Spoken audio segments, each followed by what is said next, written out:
Bonjour à tous, alors aujourd'hui on continue sur le sujet de la perte de poids et je vais vous expliquer un petit peu pourquoi parfois on a beau tout mettre en place mais on ne perd pas de poids. Alors si vous aussi vous avez pris du poids de manière soudaine, sans explication, sans avoir changé vos habitudes, que vous ne comprenez pas pourquoi, ou alors si vous avez mis en place une alimentation équilibrée, parfois même un petit peu restrictive, vous faites de l'activité physique et en plus vous avez un sommeil réparateur mais vous ne perdez toujours pas de poids malgré tout cela, alors restez avec moi et je vous explique tout ça. Je m'appelle Mélissa Cadou, je suis diététicienne nutritionniste spécialisée en micronutrition et j'accompagne chaque jour des personnes souhaitant perdre du poids. Donc aujourd'hui je vais essayer de vous détailler un petit peu certains paramètres qui peuvent avoir leur importance lorsque vous souhaitez perdre du poids. Je vais vous en présenter 6. Je vais les présenter de manière assez résumé. Et plus tard, par la suite, je ferai des vidéos vraiment sur ces thèmes de manière individuelle afin de les détailler un petit peu plus et afin de voir quelle approche on peut avoir vis-à-vis de chacun. Donc je vais commencer déjà par la résistance à l'insuline qui est l'un des plus courants. L'insuline, c'est quoi? C'est une hormone qui est sécrétée par le pancréas et qui permet en fait de réguler le taux de sucre, donc la glycémie dans le sang. Lorsque l'on mange des aliments sucrés, ce sucre passe dans le sang.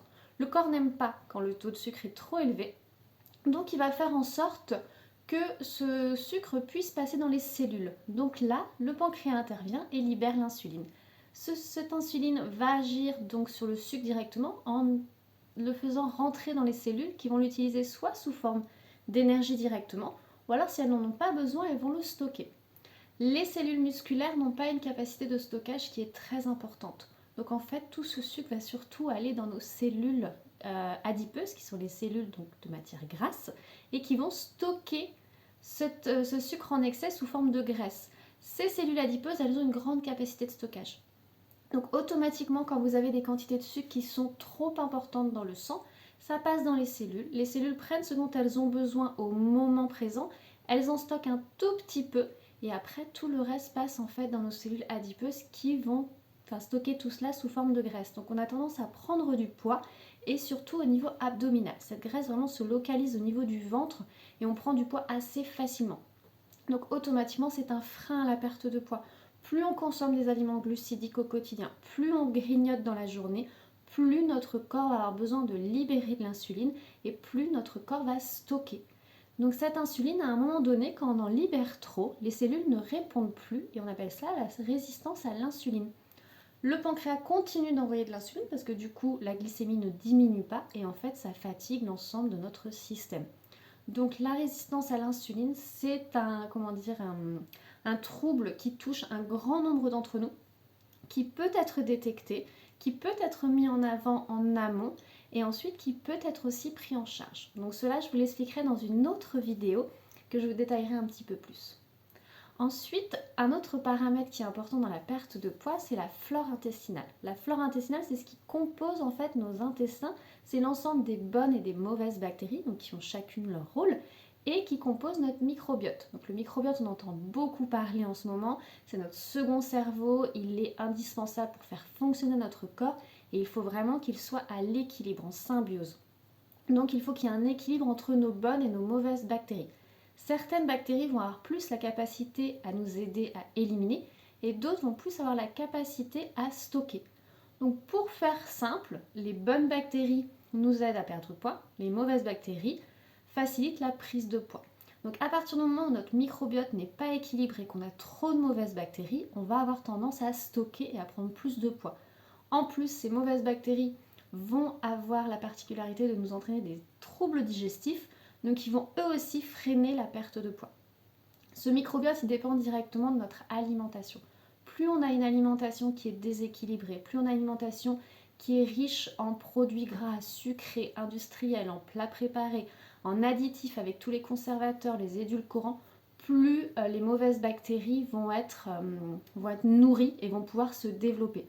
Alors qu'au contraire, si on a une alimentation qui est riche en fibres, en vitamines, en minéraux, des produits bruts de qualité, plus on va nourrir nos bonnes bactéries. Donc ça a vraiment un impact direct sur notre microbiote. L'alimentation équilibrée est vraiment indispensable pour avoir une bonne flore et pour nous permettre vraiment de perdre du poids. Donc l'idée, c'est de trouver le juste équilibre entre les bonnes et les mauvaises bactéries. Et ça pareil, je détaillerai dans une vidéo par la suite pour vous expliquer un petit peu comment on peut agir là-dessus.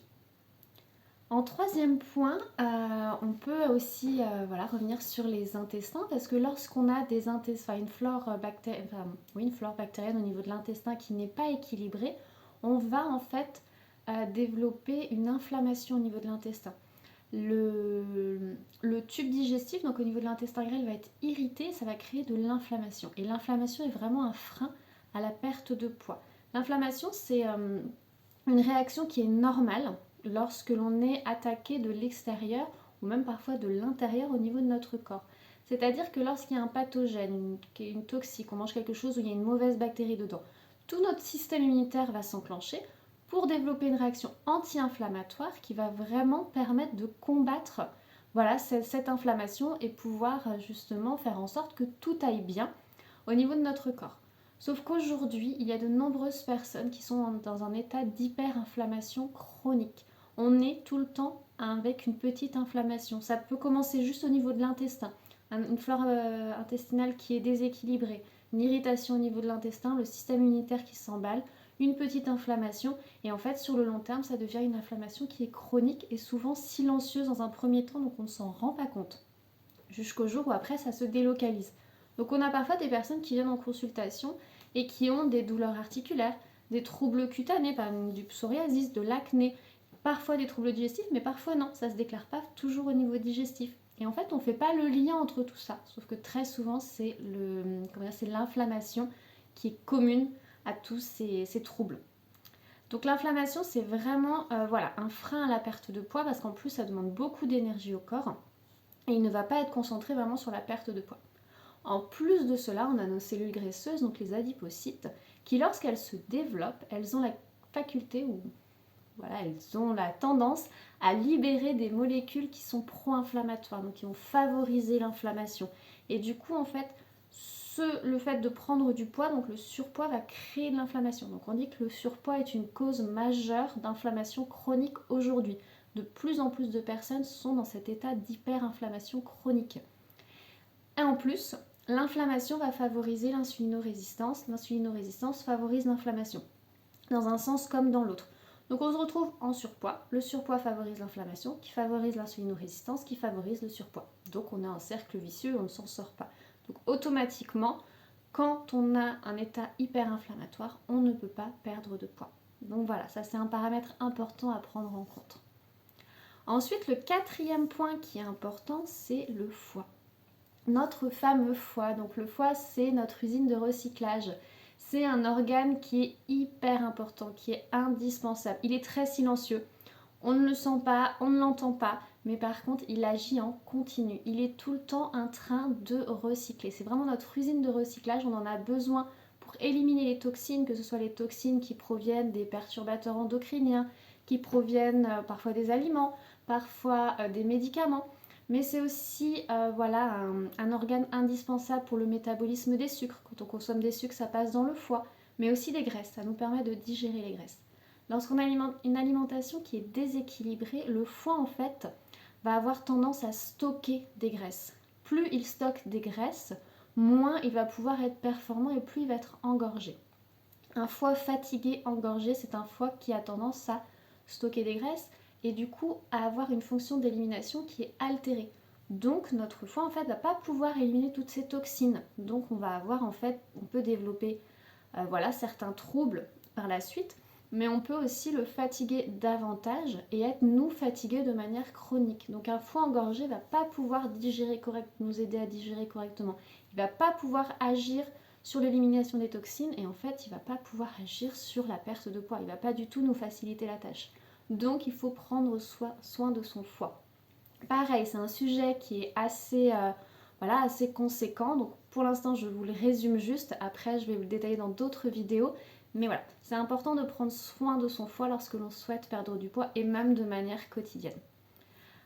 Voilà pour ce qui est du foie. Ensuite, je vais vous parler de la thyroïde. Donc la fameuse thyroïde, cette petite glande qui se situe juste au niveau de la gorge et qui est sous forme de papillon, qui est toute petite mais par contre qui est hyper importante. C'est une petite glande en fait qui permet de sécréter des hormones qui vont en fait pouvoir agir sur tout le métabolisme de notre corps. Donc cette petite glande agit sur de nombreux systèmes. Elle va libérer des hormones et ces hormones vont pouvoir agir sur le métabolisme, c'est-à-dire sur l'ensemble des réactions de notre corps. Elle a la capacité de nous ralentir ou d'accélérer un petit peu notre rythme, notre métabolisme, qui va nous faire brûler plus de calories, qui va faire qu'on est un petit peu dans un état hyper dynamique tout le temps. Sauf qu'au cas contraire, si elle est en état plutôt au ralenti, si la thyroïde est ralentie, on va avoir moins d'hormones qui vont être sécrétées et automatiquement le métabolisme de notre corps va baisser. Qui dit métabolisme baissé dit qu'en fait on va se retrouver avec une consommation d'énergie qui va être inférieure à celle qu'on a d'habitude. On va se retrouver au ralenti, on va se sentir fatigué, on va se sentir un petit peu anxieux, on va perdre nos cheveux, on va avoir de la frilosité permanente, constipation. C'est vraiment notre corps au ralenti. Donc on a besoin de moins d'énergie et automatiquement si l'alimentation ne suit pas, si on continue d'avoir l'alimentation que l'on avait avant, on va se retrouver avec trop d'apports par rapport à nos besoins et tout de suite on va prendre du poids. Qui dit plus d'apports, moins de besoins, dit qu'on a plus de stockage de graisse. Donc voilà, la thyroïde elle a vraiment un impact sur la prise ou la perte de poids. Elle régule tout notre métabolisme. Elle dépend de nombreux cofacteurs. Donc l'alimentation impacte directement le fonctionnement de cette glande. Et en plus de cela, les symptômes que peut créer des troubles de la thyroïde tels que la fatigue, tels que l'anxiété, ça va nous induire en fait à manger peut-être un peu plus, à faire moins d'activité physique parce qu'on est fatigué, à nous diriger vers des aliments plutôt caloriques pour compenser un petit peu cette fatigue que l'on peut avoir lorsqu'on a une thyroïde qui fonctionne au ralenti. Donc c'est important de contrôler sa thyroïde, c'est important d'en prendre soin. Il y a certains nutriments que l'on peut apporter par l'alimentation qui permettent d'optimiser cette thyroïde. Elle dépend aussi des glandes surrénales et donc du stress. Et on en vient à notre 6e paramètre qui est indispensable à prendre en compte lorsque l'on souhaite perdre du poids, c'est le stress. J'en ai déjà parlé dans la vidéo précédente, mais je tiens à le rappeler parce qu'en fait c'est quelque chose que nous subissons, si je peux dire, au quotidien. On est dans une société où on doit être partout en même temps, on doit penser à plein de choses, on est toujours dans le après et en fait on est tout le temps stressé, tout le temps en train de penser à plein de choses en même temps et sans s'en rendre compte. Moi je le vois en consultation, je demande à des personnes: est-ce que vous vous sentez stressé? Bah non, tout va bien. Et en posant des questions en allant un peu plus loin, on voit que si le rythme de vie que nous nous imposons, parce que c'est vraiment nous qui nous l'imposions, ça fait qu'on accumule du stress au quotidien. Donc quand on est stressé, on a envie d'aller vers du réconfort, on a envie justement de chercher quelque chose qui va nous apporter ce sentiment d'apaisement, et c'est souvent des aliments qui sont plutôt caloriques, que l'on associe au plaisir qu'on va chercher. Donc qui dit aliment calorique dit prise de poids. En plus de cela, quand on est stressé, on sécrète une hormone qui s'appelle le cortisol. Le cortisol, c'est l'hormone de l'adaptation au stress qui nous permet de faire face quand on est dans une situation de stress, mais normalement ces situations sont censées s'arrêter au bout d'un moment. Sauf que quand on est dans un stress continu, on sécrète cette hormone tout le temps. Et donc elle est tout le temps présente dans notre organisme et elle facilite le stockage des graisses. Elle va avoir un impact sur notre sensation de faim, mais aussi sur la capacité de notre corps à stocker ou non de la graisse. Le corps, il a besoin d'énergie, donc il va stocker en prévention, et on va avoir tendance à prendre plus de masse grasse lorsque l'on est stressé de manière chronique. Et automatiquement, ça va nous empêcher de perdre du poids. Donc on aura beau mettre une alimentation équilibrée, bien dormir, et encore lorsqu'on est stressé, en général on ne dort pas bien, et mettre une activité physique en place, si on continue d'avoir un mode de vie à 100 à l'heure, où on ne respire pas, où on ne prend pas de temps pour soi, on ne pourra pas perdre du poids. Voilà, donc aujourd'hui je voulais vraiment détailler ces 6 aspects avec vous qui pour moi sont vraiment importants. Oui, il est important de bien manger, ça impacte directement tout ce dont je vous ai parlé, la l'insulinorésistance dépend de l'alimentation, la qualité du microbiote, le fonctionnement de la thyroïde, mais aussi du foie qui a besoin de nombreux nutriments pour bien fonctionner, le stress aussi, si on manque de certains nutriments, on peut être plus ou moins stressé également, ou alors on va avoir plus de difficultés à déstresser justement. Donc oui, l'alimentation est importante, mais c'est pas seulement ça. Il y a d'autres facteurs, d'autres choses à mettre en place au quotidien dans notre hygiène de vie, dans notre manière de fonctionner, qui nous permettent vraiment d'agir sur ces différents points et de permettre à notre corps de perdre du poids et de fonctionner de manière optimale. Qui dit qu'on est en bonne santé dit qu'on est dans la capacité de perdre du poids, de limiter cette inflammation que crée le surpoids. Voilà, donc aujourd'hui j'ai un petit peu survolé tous ces aspects. Dans les prochaines semaines, je vais essayer de détailler un petit peu plus chaque chose que j'ai pu vous évoquer aujourd'hui, vous expliquer un petit peu comment on peut essayer de réduire ces risques au quotidien en prévention, mais aussi essayer de voir, une fois que c'est un petit peu installé, comment on peut essayer d'optimiser le fonctionnement du corps pour réduire les troubles et pour aller mieux et pour optimiser sa santé. Voilà, donc si vous avez la moindre suggestion, le moindre commentaire, n'hésitez pas à l'écrire sur les commentaires juste en dessous. Si vous avez aimé la vidéo, n'hésitez pas à mettre un petit pouce, voilà, ça me ferait très plaisir. En attendant, vous pouvez toujours partager cette vidéo si vous avez des personnes qui sont concernées, voilà, je serais ravie de pouvoir les aider. Et ensuite, si vous cherchez des conseils plus personnalisés, n'hésitez pas à me contacter, je vous laisse toutes les informations dans la barre d'informations juste en dessous.